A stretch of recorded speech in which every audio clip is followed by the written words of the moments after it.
Helo, a chroeso i sesiwn Cael am Cymru. Yn y sesiwn heddi, byddwn ni'n gweithio trwy gwaith TGAU Ffiseg, ac hon yw'r ail sesiwn sy'n canolbwyntio ar generadu cenedlaethol ar y grid cenedlaethol. Tro diwethaf, o'n i wedi gweithio trwy generadu trydan a'r syniad o sut i ddefnyddio egni o ffynonellau gwahanol i greu trydan.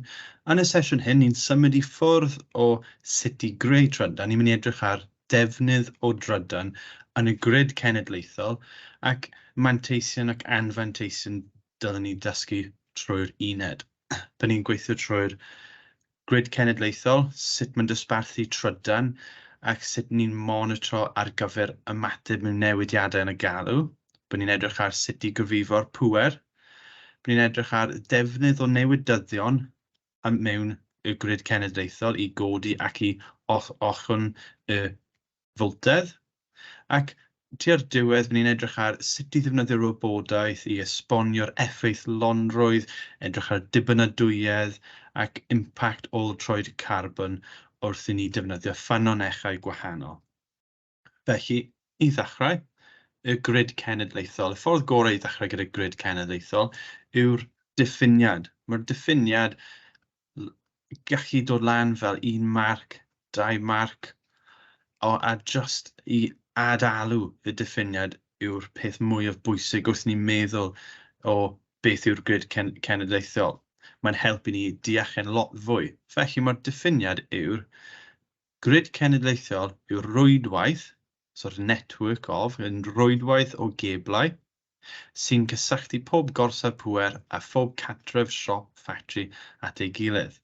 Mae nifer fawr o wahanol ffyrdd o diffinio'r grid cenedlaethol, ond y geirfa allweddol yw rwydwaith, so dangos dealltwriaeth o'r network bod yna mwy nag un, so rwydwaith o gorffeuaeth trydan, gwahanol gorsaf trydan, nifer mwy nag un, so gorsaf trydan. So mae yna rwydwaith o gorsffeuaeth trydan sy'n cysylltu lan gyda'i gilydd i cydweithio, cysylltu tai, ffactrioedd, ysgolion ac yn y blaen.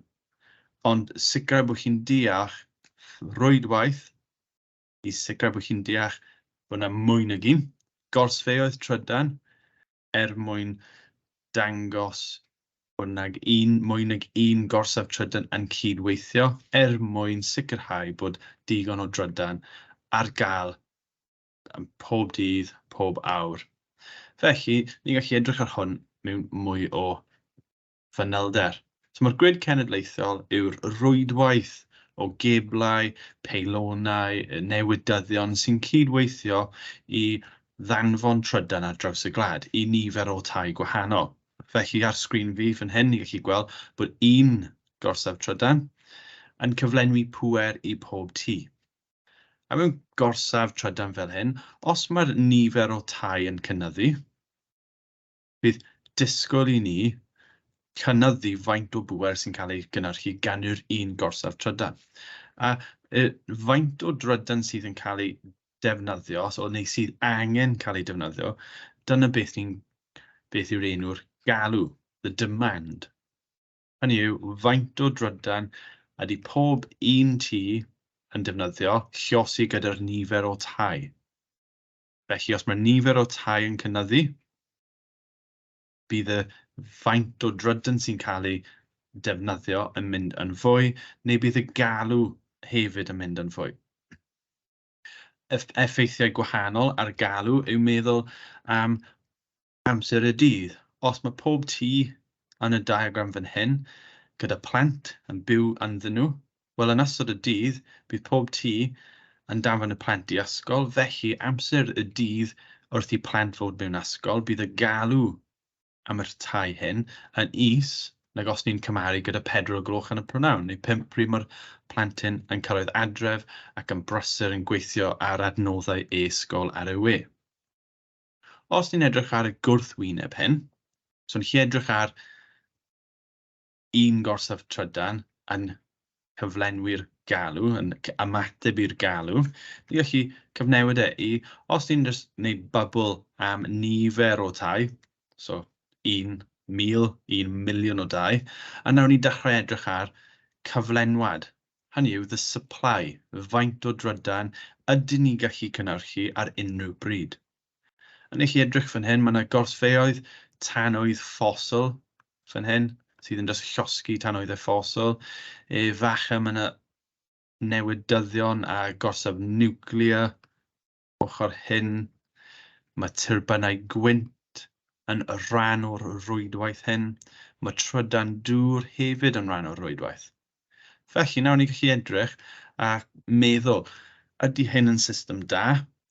Wel, os ni'n ystyried nawr, efallai mae hanner yr egni ar un dydd yn cael ei gynnyrchu gan gwynt, ond ar yr ail dydd, mae'r cyflymder y gwynt yn disgyn, felly mae'r egni sy'n cael ei gynnyrchu gan y gwynt yn lleihau, ond dydy'r galw am trydan ddim yn newid. Ac os mae'r galw yn aros fel mae, ond mae'r faint o egni sy'n cael ei gynnyrchu gan gwynt yn lleihau, bydd angen i gorsfeoedd arall ymateb i'r galw. Felly, bydd y lefel sy'n cael ei cynnyrchu gan y gorsfeoedd arall, enghraifft ffosil, ni gallu just bwydo mwy o lo, llosgi mwy o glo, mwyn ymateb i'r galw. Neu byddwn ni'n gallu cynhyddu'r achbwn niwclear i ymateb i'r galw. Felly, cofiwch nôl i'r sesiwn diwethaf am manteision ac anfanteision. Mae gwynt ddim yn dibynadwy. Felly, ni methu reoli faint o wynt sy'n cael ei cynnyrchu pob dydd. Mae tanwyddau ffosil yn hollol dibynadwy. Ni'n disgwyl achbwn penodol ar gyfer llosgi mas neu swm penodol o lo. Ond wedyn, wrth i'r dydd newid, efallai bydd galw newid eto, a ni'n gallu meddwl nôl i'r mantais trydan dŵr o gallu i ymateb yn sydyn ac yn gyflym i newid yn y galw. Ac felly mae pob un o'r rhain gyda manteisiwn gwahanol mwyn ymateb i'r galw. A mae hon yw'r cydbwysedd cyflenwad a galw. Felly, beth ni'n gallu profi ein hunan am yw oes modd i ni esbonio pam ydy'r cyflenwad y galw'n gallu newid a dros y dydd, dros y flwyddyn. Ac mae hyn yn wir os ni'n meddwl am amser y flwyddyn, so y tymhorau, yn y gaeaf i gymaru gyda'r haf, efallai bod chi'n hapus i esbonio yn y gaeaf bydd galw yn cynyddu o ganlyniad i angen defnyddio gres mwy yn y tŷ, neu'r amser y dydd gyda golau yn lleihau, felly bydd ni'n defnyddio goleuadau'n fwy. Felly bydd y galw am drydan yn cynyddu. Amser y dydd, gobeithio chi gallu esbonio amrywiaeth yn y galw o ganlyniad i pobl sy'n gweithio, plant yn yr ysgol. Mae enghraifft syml fi'n defnyddio yn gwersi fi yw ar diwedd raglen deledu, sydd yn eitha poblogaidd, neu'r ar hyn o bryd y cwpan byd o rygbi, bydd y pobl yn gwylio'r teledu, ond rhwng toriad yn y gêm, neu rhwng toriad amser e-sgol yn y sioe, mae galw am trydan gallu codi yn eitha sylweddol mewn amser byr wrth i pobl berwi tegell. Mwyn ymateb i'r galw hyn, ni'n gallu meddwl i'r grid cenedlaethol pa gorsaf trydan sy'n tebygol i ymateb yn gyflym. Ac bydd ateb synhwyrol o trydan dŵr yn ateb dda, oherwydd mae trydan dŵr gallu ymateb i'r galw'n gyflym. Felly, dadansoddi graff ni gallu wneud trwy edrych ar amser y dydd ac yr faint o drydan sy'n cael ei ddefnyddio ac edrych ar pa sydyn mae'r galw'n newid, mae modd i ni ymateb. So, pryd mae yna naid enfawr gyda'r galw, y ffordd gyflym allu ymateb yw defnyddio gorsaf trydan dŵr. Felly meddwl nôl i'r ymateb i alw. So, mae'r grid cenedlaethol yn mynd yn fwy cymhleth, ond mynd nôl i'r diffiniad, sef mae'r grid cenedlaethol yw'r rwydwaith o geblau, peilonau a newidyddion sy'n cydweithio i ddanfon trydan ar draws y gwlad i tai, ffactrioedd, ysbyty ac ysgolion. Felly ni'n meddwl am hyn nawr, ni gallu gweld mae pob un o'r rhain yn cydweithio. Felly dyna pam mae yna cydbwysedd o gorsfeuoedd gwynt ac niwclea ac tanwydd ffosil mwyn ymateb i alw yn y grid cenedlaethol. Y ffordd gorau i weld os ni'n deall hyn yn fwy yw edrych ar cwestiwn TGAU, falle dechrau banc gyda cwestiwn o haen sylfaenol.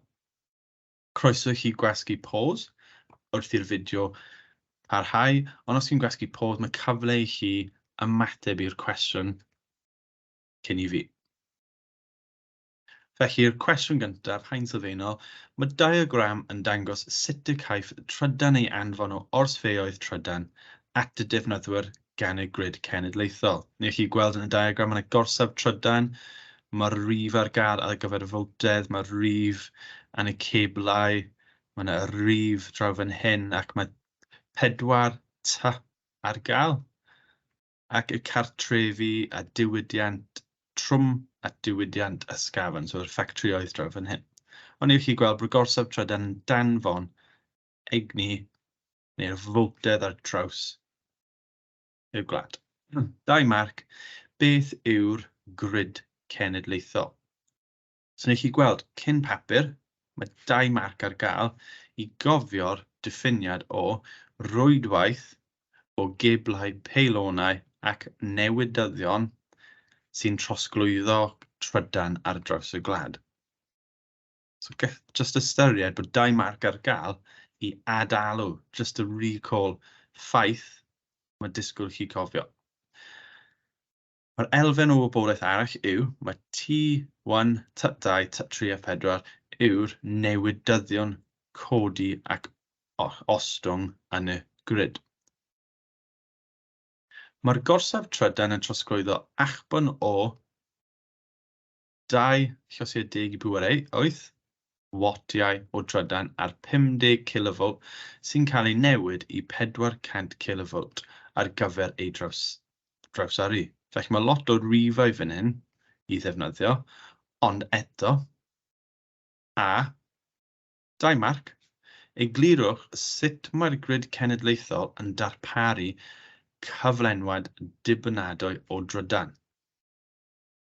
Felly ni newydd gweld un cwestiwn yn gofyn i ni i atgoffa beth yw'r diffiniad grid cenedlaethol, ond mae'r ail cwestiwn yw i egluro sut mae grid cenedlaethol yn gweithio. A wrth egluro'r sut mae hyn yn dibynadwy, cofiwch nôl i'r ymateb i'r galw. Felly, y ffordd mae hyn yn gweithio yw, mae'n dibynadwy oherwydd os bydd un gorsaf trydan,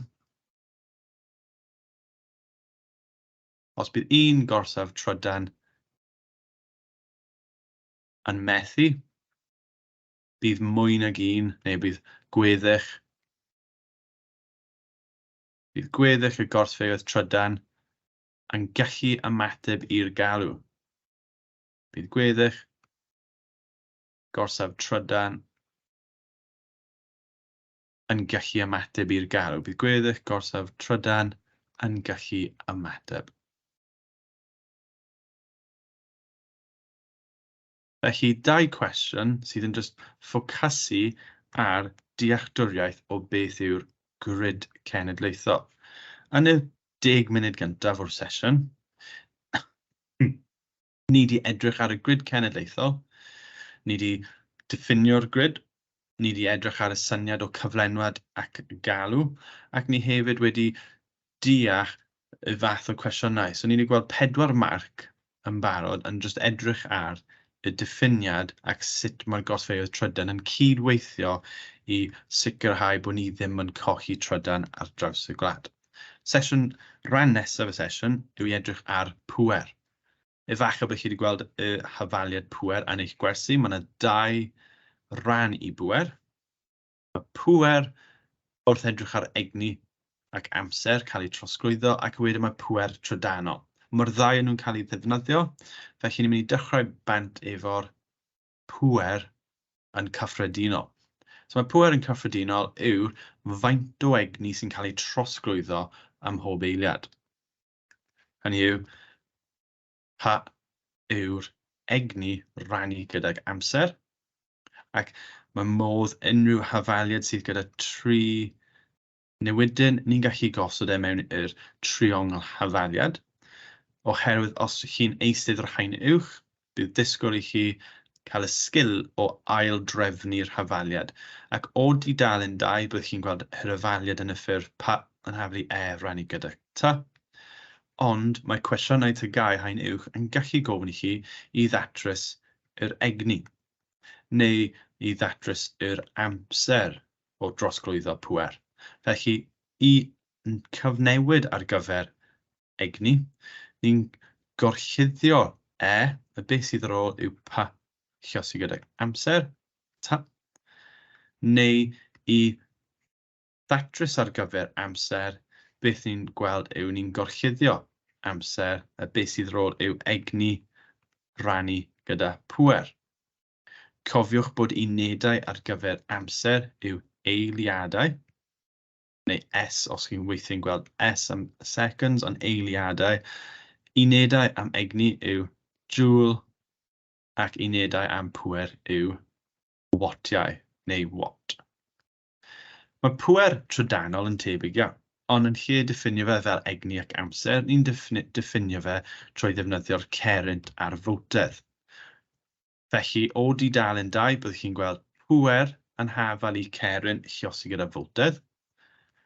Yn y ffurf triongl hafaliad, ni'n gweld pa dros cerrynt lluosi a fowtedd, ac os ni'n aildrefnu ar gyfer cerrynt, ni'n gweld bod pa ar top. Os ni'n aildrefnu ar gyfer fowtedd, ni'n gweld bod pa ar top eto.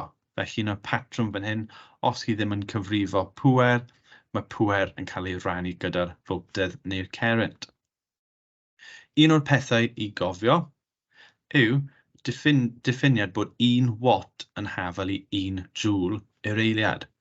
Felly, mae rai cwestiynau TGAU yn dechrau bant trwy ddweud bod 800 joule yr eiliad yn cael ei trosglwyddo ac wedyn cael ei gofyn i gyfrifo'r cerrynt. A mae disgwyl i chi cofio bod 800 joule yr eiliad yn yr un peth a ddweud 800 watt. Felly, mae'r ddau yn nhw'n cynrychioli'r pŵer. So, jyst bod yn ofalus wrth i chi ddarllen cwestiynau, os chi'n gweld yr egni yn y cyfnod o amser, mae modd newid hwn i bŵer. Os ni'n edrych ar cwestiwn syml, os yw pŵer microdon yn 2000 watt a'i fod wedi ddefnyddio am 2 funud, faint o jouliau o egni mae wedi trawsnewid? Felly, ffordd gorau i ateb y cwestiwn, dechrau bant gyda labelu. So, pa, ta, tynnu allan y wybodaeth sydd yn y cwestiwn, 2000 watt. Ni ddim yn siŵr beth yw'r egni, ac mae'r amser yn 2 munud.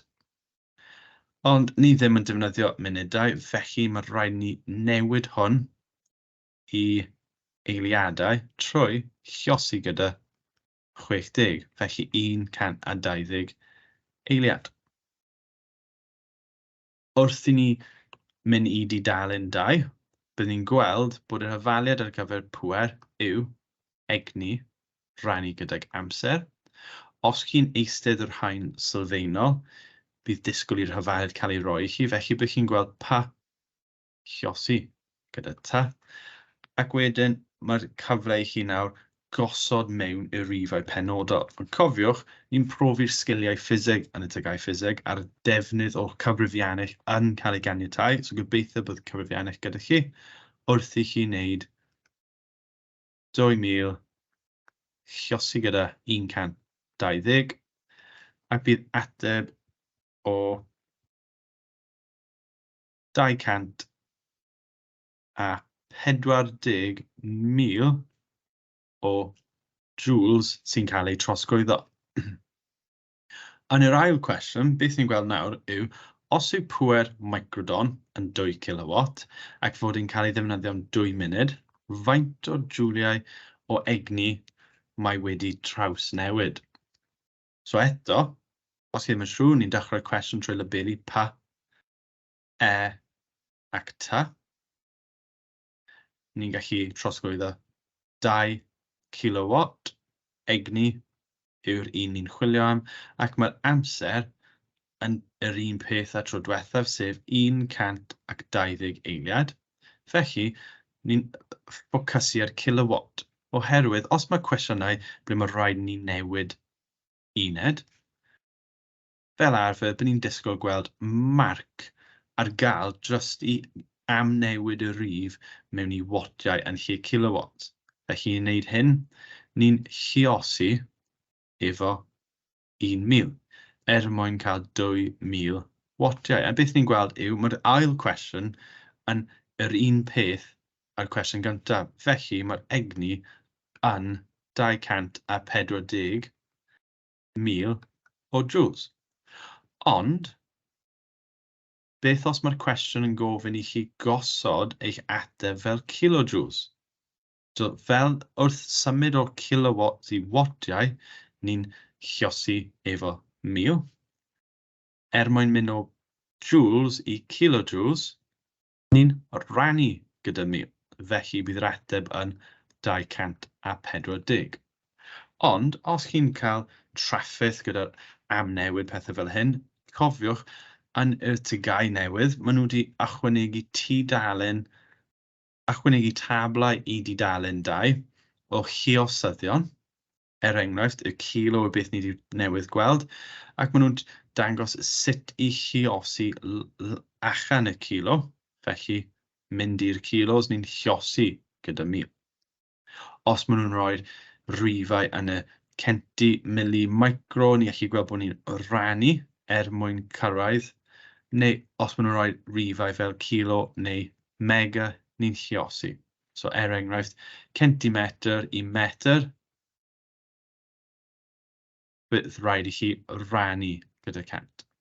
Neu os maen nhw'n rhoi micronewtons, bydd rhaid i chi rannu gyda miliwn mwyn cyrraedd newtons. Os maen nhw'n rhoi kilograms i grams, mae modd i ni defnyddio'r tabl.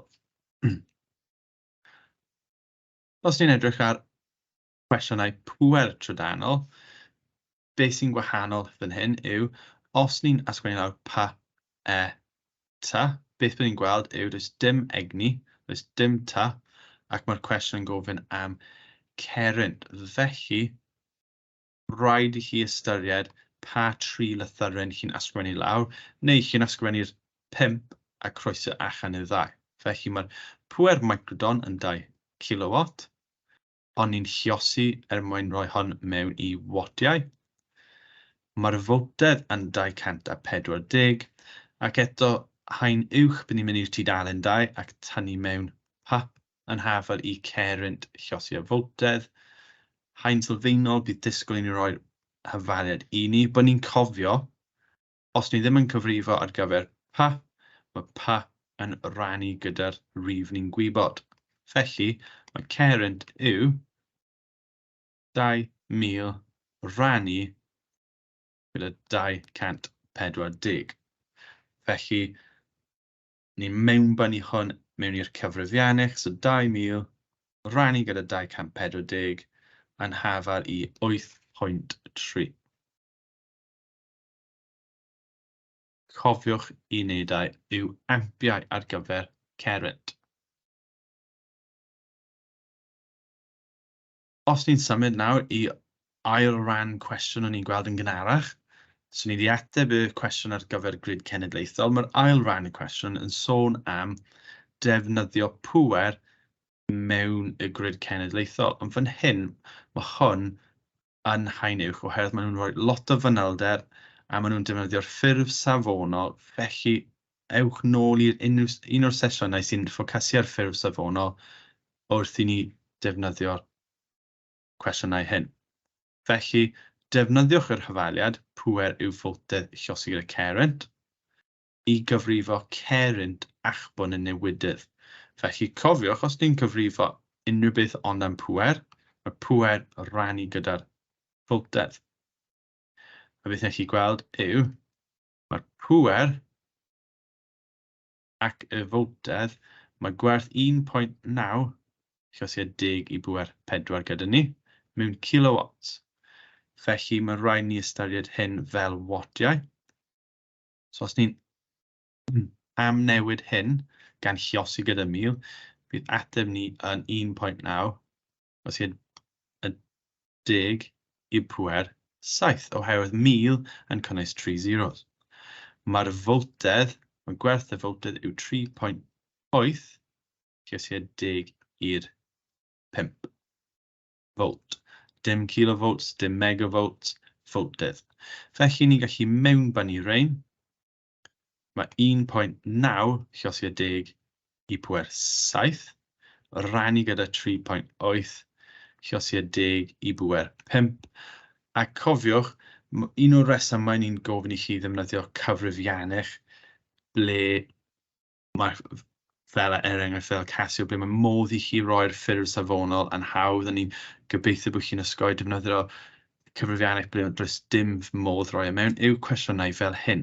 Felly ni gallu rhoi mewn ein ateb ni 1.9 llosgiad 10 i pŵer 7, rannu gyda'r 3.8 llosgiad 10 i pŵer 5 yw 50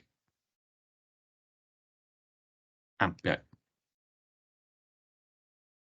Cwestiwn bach arall fan hyn, cwestiwn arholiad o cwrs TGAU yw 1, 3, 4 marc.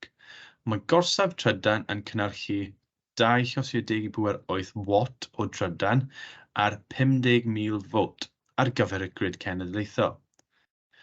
Caiff y voltedd ei newid o 50,000 i 400,000 cyn i'r egni trydanol cael ei danfon trwy'r ceblau. Ysgrifennwch mewn geiriau un o'r hafaliadau sydd ar dudalen 2 a'i ddefnyddio i gyfrifo'r ceryn sy'n llifo trwy ceblau ar voltedd o 400,000. Felly, ewch i dudalen 2, beth bydd chi'n gweld yw'r hafaliad o mewn geiriau o pŵer yn hafal i cerent llosi y voltedd. Felly mae un marc just am ysgrifennu'r hafaliad lawr mewn ffurf geiriau. Mae pa yn hafal i I llosi V ddim yn digon mwyn llwyddo cael y marc hafaliad, mae rhaid defnyddio'r geiriau. Mae'r ail ran, y cyfrifiad, yn eitha syml. Cofiwch, os ni ddim yn cyfrifo pŵer, ni'n rannu gyda pŵer. Felly, beth sydd gennym ni yw gwybodaeth o'r cwestiwn, pa yn 2 llosgiad 10 i'r 8. Mae'r voltedd, ac hon yw ble ni'n gallu gweld camsyniad, ni'n gallu defnyddio 50,000, 400,000, ond wrth darllen y cwestiwn llawn, ni'n cyfrifo ar gyfer y 400,000. So 400,000. A ni chi mewnbynnu 2 llosgiad 10 i'r 8, rannu gyda 400,000. Cofiwch, codi eich hyder wrth ysgrifennu rifau fel hyn, i sicrhau bod does dim angen i chi colli amser trwy ysgrifennu'r holl rif mas. Oherwydd mae 10 i bŵer 8 yn golygu bod 8,0 cyn y 2. Felly,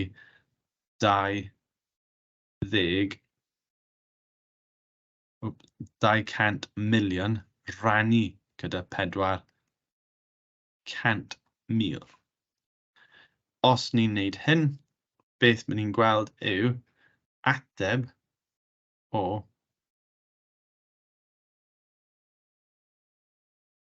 rannu gyda 400,000 o 500. Mae'r ceryn sy'n teithio fan hyn yw 500 amp.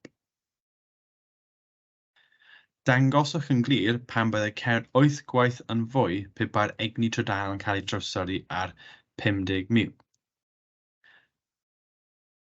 Wel, cofiwch, mae'r pŵer mewn grid cenedlaethol yn aros yn gyson.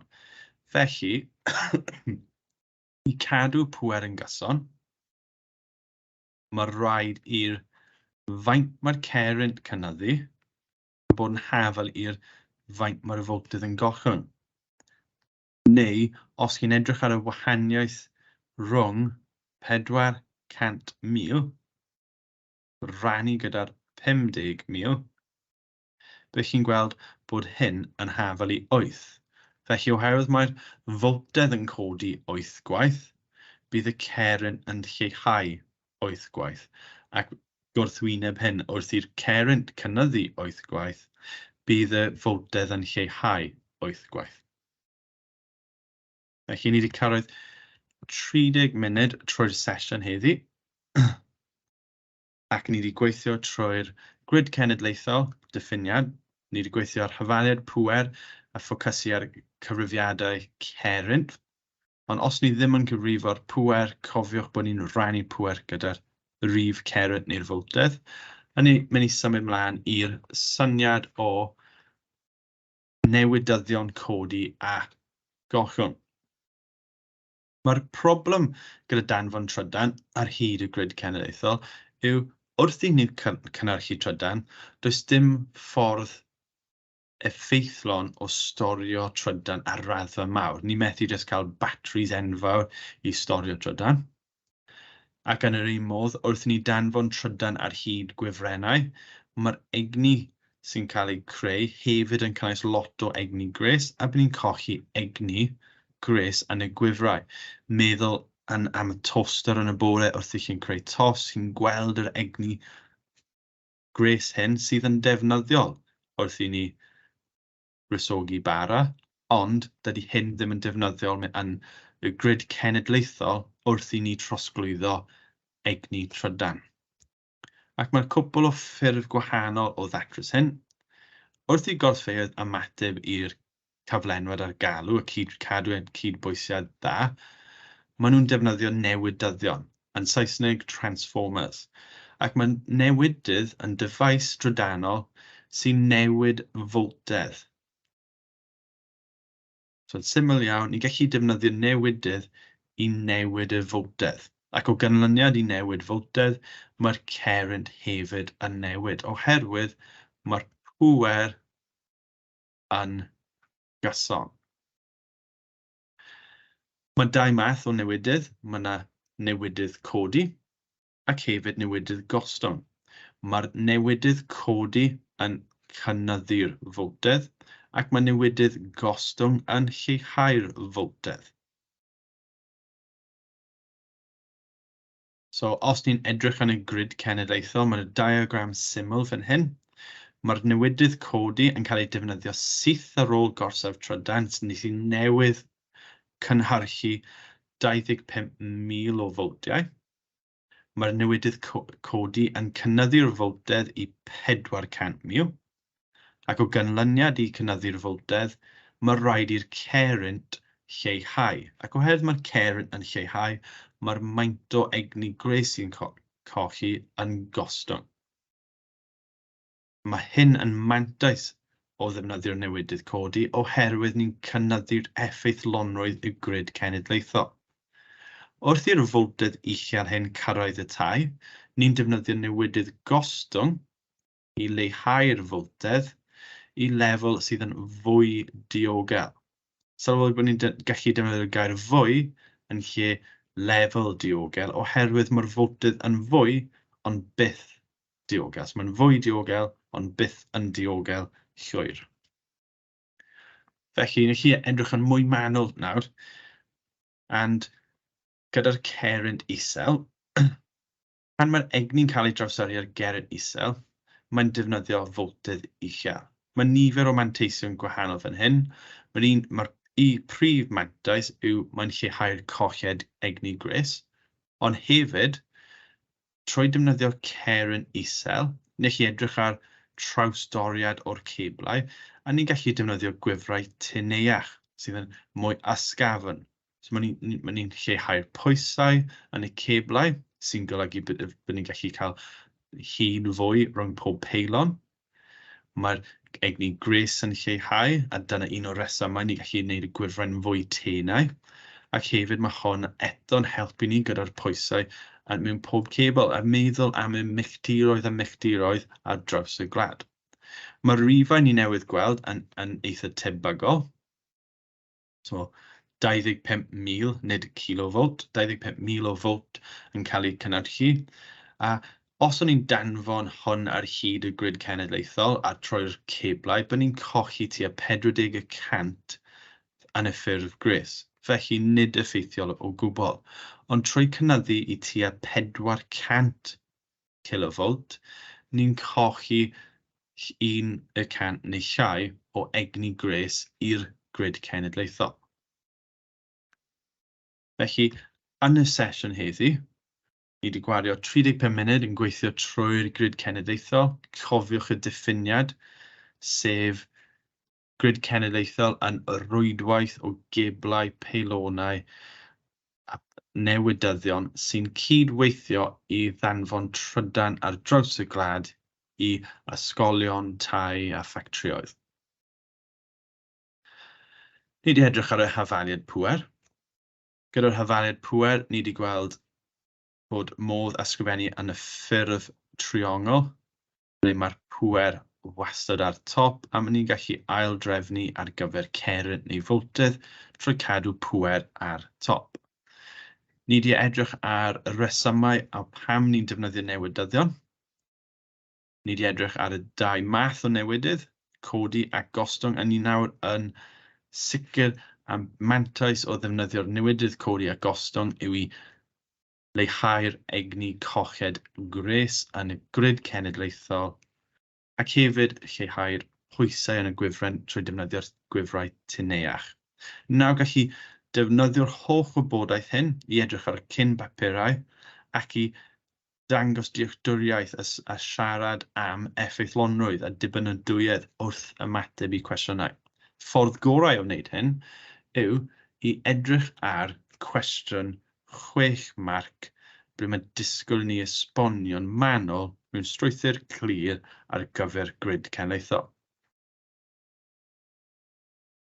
Os ni'n edrych fan hyn, mae'r cwestiwn yn dweud mae'r grid cenedlaethol yn cynnwys rwydwaith fawr o geblau sy'n cysylltu gorsfeoedd pŵer a chartrefi. Cwestiwn A. Disgrifiwch beth yw pwrpas newidyddion A B yn y grid cenedlaethol. Dylech chi cynnwys y canlynol yn eich ateb. Sut mae egni trydanol yn cael ei ar un effeithlon ac sut mae egni trydanol yn cael ei drosglwyddo'n ddiogel i gartrefi. Felly, cyn ymateb i cwestiwn fel hyn, mae modd i ni edrych ar sut yn ni torri'r cwestiwn hir sy'n disgwyl esboniad lan. So, cofiwch, ni gallu edrych ar y brawddegau gyntaf. So, grid cenedlaethol yn cynnwys rwydwaith fawr o geblau. Efallai byddai'n nais i ddechrau'r ateb ni gyda'r diffiniad. So, diffiniad y grid cenedlaethol. Ffordd dda i ddechrau'r ateb. So, cofiwch, mae'r grid cenedlaethol yn cynnwys rwydwaith o geblau, newidyddion ac peilonau sy'n trawsyrru trydan ar draws y gwlad i'r cartrefi, ffactrioedd ac ysgolion. Rhan B, beth yw pwrpas newidyddion A a B? Ffordd da efallai yw i ymateb gyda beth yw newidydd A a B. Hynny yw, disgrifiwch beth yw newidydd codi ac hefyd gostwng. Felly mae yna dau peth fan hyn, mae ail ac trydydd sylwad am y ddau gwahanol newidydd. Ac mae'n hefyd, fan hyn, maen nhw'n trosglwyddo mwy o wybodaeth i helpu ni sgaffaldu'r ateb. Sut mae'r egni trydanol yn cael ei drawsyrru yn effeithlon? Wel, ydy'r effeithlonrwydd yn mynd mewn i'r codi neu'r gostwng. Cofiwch bod y newidydd codi bydd disgwyl i ni weld wybodaeth am effeithlonrwydd, oherwydd ni'n lleihau'r cerent, ac sut mae'r egni trydanol yn cael ei drosglwyddo'n ddiogel? Wel, pwrpas y newidydd gostwng yw i wneud yn fwy diogel. Felly, ni gallu sôn am diogel ar efallai'r peilonau fan hyn. Felly, mae syniad da dyn ni am y strwythur glir bydd ni'n dechrau bant gyda'r diffiniad grid cenedlaethol, symud ymlaen i'r newidydd codi ac wedyn newidydd gostwng. Wrth i ni ysgrifennu am y newidydd codi, byddaf yn sicrhau wybodaeth am effaith lonrwydd yn benodol, ac wrth i ni symud ymlaen i siarad am y newidydd gostwng, bydd rhaid ystyried sut ydy hwn yn wneud yn fwy diogel a'r pwrpas y peilonau wrth trawsyrru'r trydan ar draws y gwlad. Beth dwi wedi wneud yw fi wedi sicrhau bod fi wedi rhoi'r cynllun marcio yn ein cwestiwn mwyn i ni edrych dros ydy'r ateb ni'n wneud synwyr. Felly, os fi wedi gwasgu pause i weithio trwy, ni allu edrych dros y cynllun marcio i weld faint o wybodaeth maen nhw wedi cynnwys sy'n cael ateb neu'n tebyg i ateb ni. Mae egni trydanol yn cael ei trosglwyddo o orsaf pŵer i newidydd A, sy'n newidydd codi. Felly ni'n gweld fan hyn yw disgrifio'r beth yw'r newidydd A. So codi yw beth o'n i wedi ffocysu arno.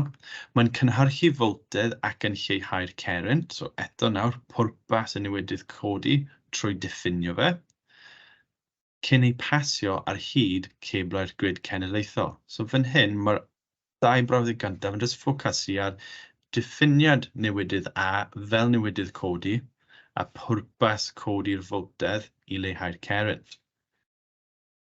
Os ni'n ffocysu ar y term effeithlon, efallai bydd ni'n gweld mae'r cerrynt isel yn lleihau'r egni gres sy'n cael ei gochi o'r geblau gan ei bod nhw'n cynhesu'n llai. Mae hyn yn gwneud y trosglwyddo egni'n fwy effeithlon. Felly ni'n gweld bod ni'n defnyddio'r term effeithlonrwydd. So mae un paragraff dyn ni heb wneud y diffiniad grid cenedlaethol, ond does dim reswm pan mae hyn ddim yn gallu mynd mewn. Mae mwy o wybodaeth gallu helpu yn ein ateb. Newidydd B wedyn, so rhan olaf yn y newidydd B. Mae newidydd B, mae'r foltedd yn cael ei leihau'r a'r ceryn yn cael ei gynyddu. Felly ni'n just diffinio'r pwrpas y newidydd gostwng. So mae newidydd B yn newidydd gostwng sy'n leihau'r foltedd ond codi'r cerrynt. Ac wedyn bydd ein disgwyl term ar gyfer diogelwch. Enghraifft, mae foltedd isel yn y cartrefi yn fwy diogel na foltedd uchel. Fi wedi sicrhau ychwanegu gweddill y cwestiwn mewn ac y cynllun marcio, jyst mwyn i chi gweithio trwyddo yn amser hunain chi. Ond wrth ystyried bod 3 neu 4 munud ar ôl, bydd ni'n gallu edrych ar y cwestiwn y 6 marc olaf, sef disgrifiwch y prosesau sy'n gysylltiedig â chynhyrchu trydan mewn gorsaf pŵer sy'n llosgi nwy ac esboniwch sut mae trydan hwn yn cael ei gyflenwi i ddefnyddwyr yn effeithlon ac yn ddiogel trwy'r grid cenedlaethol. So mae cwestiwn hwn yn tebyg iawn i beth fi newydd mynd dros, a croeso i chi wasgu pause i feddwl am strwythur eich ateb, a wedyn dod nôl i weld strwythur yr ateb fi'n awgrymu, ac wedyn croeso i chi hefyd gwasgu pause a ceisio creu strwythur ac ateb y cwestiwn yn llawn. Gret. Felly, i ddechrau, disgrifiwch y prosesau sy'n gysylltiedig â chynhyrchu trydan. Felly, term gyntaf fan hyn, cynhyrchu trydan, mewn gorsaf pŵer sy'n llosgi nwy. So, tanwyddau ffosil fan hyn. So, ffosil, mae'n beirw fi, jyst di'n newid meddwl am roi lot o inc ar y sgrin. So, tanwyddau ffosil yw'r nwy. So, gobeithio chi gallu mynd nôl i'r sesiwn ar e-sgol ar gyfer cynnyrchu trydan 1 i atgoffa hunan am cynnyrchu trydan, ond fan hyn mae'r ail ran, so ac nawr, so cydbwysedd fan hyn o'r ddau ran yr ateb, sut mae hwn yn cael ei cyflenwi i ddefnyddwyr yn effeithlon ac yn ddiogel. Felly, os ni'n torri'r cwestiwn lan, gobeithio eich chi'n gweld bod un ran ar gyfer cynhyrchu trydan. Bydd yr ail ran yn ffocysu ar effeithiol, neu'r effeithlon, sut mae hyn yn wneud yn effeithlon, ac bydd un brawddeg neu paragraff am diogelwch. Os dwi'n meddwl nôl i'r cwestiwn o'n i newydd gweld, oedd y cwestiwn yn rhoi'r newidydd a ba, ond yn y cwestiwn hon, maen nhw'n heb cyfeirio at newidyddion. Felly bydd lot disgwyl i ni ffocysu ar ateb ni am effeithlon gyda'r newidydd codi. A gyda diogelwch, bydd ni'n gweld ein brawddegau'n ffocysu ar gostwng. Gyda newidydd codi, bydd ni'n chwilio am lleihau cerrynt, lleihau cerrynt, mwyn lleihau'r egni gwres. Ar gyfer diogelwch, bydd ni'n chwilio am lleihau'r foltedd, mwyn wneud yn fwy diogel. Nid diogel, ond fwy diogel. A oherwydd mae newidydd codi'n codi'r foltedd, ac yn gostwng, mae newidydd gostwng yn gostwng y foltedd. Yr unig beth sydd ar goll fan hyn yw disgrifio sut mae'r trydan yn cael ei cynhyrchu mewn gorsaf nwy. Felly, ewch nôl i'r sesiwn yn atgoffa eich hunan a bod ni'n llosgi nwy mwyn gwersogi dŵr. Ni'n defnyddio stem neu ager i troi terbynau. Ac mae'r terbynau yn troi generadur.